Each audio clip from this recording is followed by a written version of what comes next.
One of the hardest questions that the answer has not really come forth is, as a parent, did you love your child enough? Let me explain.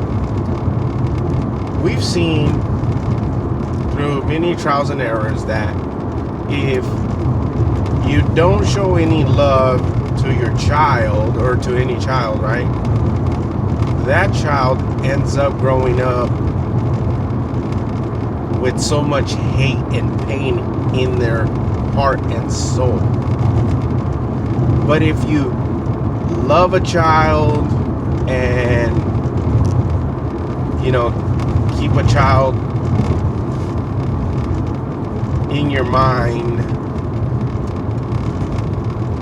on everything that you do, any decision you take, that child is supposed to be grateful.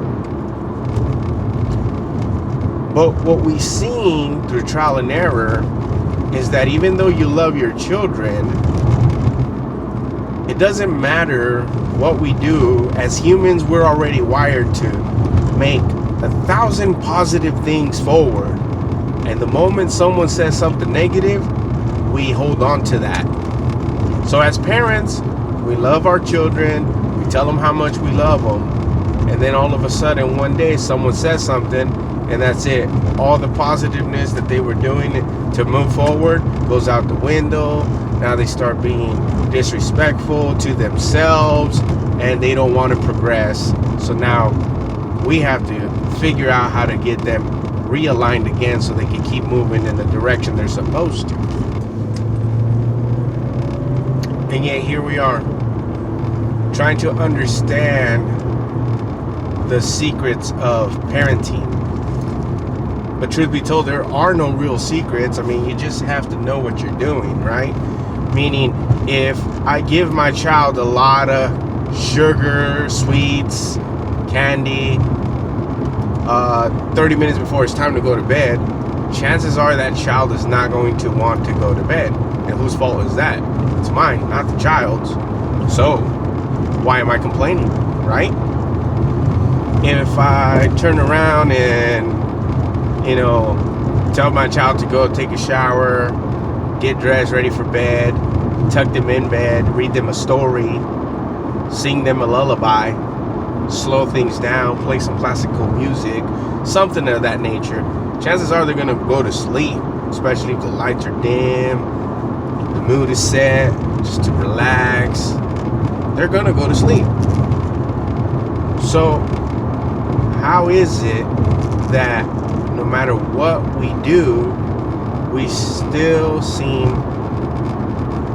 to not give the message that is supposed to be given? I mean, I want my child to know what success is, and what better way to do it than not only explain what success is, but teach it. Teach it in a way that they see me being successful. So I think, in my perspective, the reason why my children chose not to be successful, no matter how I explained it, wrote it, drew it, whatever you needed, it's because there was a portion in my life where I wasn't being successful, and that's my health. If I would have been a healthier person, then maybe chances are they would have been successful too, because they see that I'm being healthy, I have a great career, and I'm always present. And what I learned, that it didn't matter how many times I was present, I wasn't the fittest that I know I could be. And by not being fit, I think that's where I dropped the ball as a father, as a leader. I was showing them that being content is fine. So that's why they themselves started to be content with life, instead of,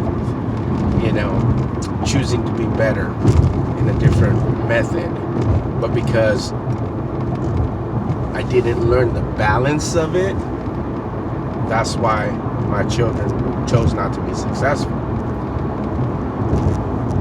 one of my child told me that they didn't want to be successful. They wanted to be like everybody else, and sure as the sun rises every morning, they ended up in the rat race just like everybody else.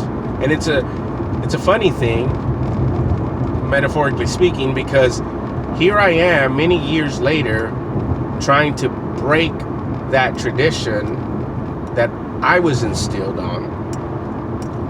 And just when I'm about to pave the way for the next generation to succeed, my offspring chooses to continue to walk the same path those before me walked, which is not necessarily failure, but you still have to struggle in order to get to where you want to get to.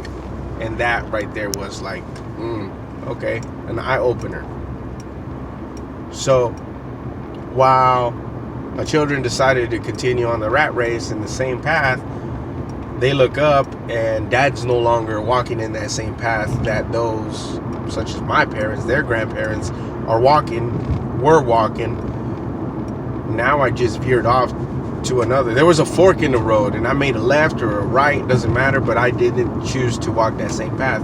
And now that I'm starting to learn the balance of everything, such as, the balance of relationship between you and your children, you and your spouse, you and your career, you and yourself above all, then I started to notice change in those departments.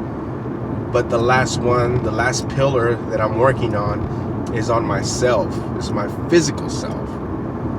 So how can I lead others when I myself am not choosing to be disciplined? Take that vehicle you saw right now, traveling on a path you're not supposed to. I mean, again, what's the hurry? You're on a rush to get to nowhere, and in the process, you're on the verge of putting others at risk. So again, those are things that you just got to kind of look at, assess, and make sure you don't make those choices. You got to remind yourself that you're better than whatever is in front of you, and you got to keep moving forward, because it's always being you against you. And as parents, we just have to learn to accept that our children are going to listen to what we said at the time, but whether they choose to apply it or not, that's on them. They won't apply it. They're going to do what we do. They're not going to do what we say. They're going to do what we do. So again, as parents, we got to be cautious as far as what we do, how we do, because our children are watching. So again, remember, don't stop, don't quit, keep moving forward.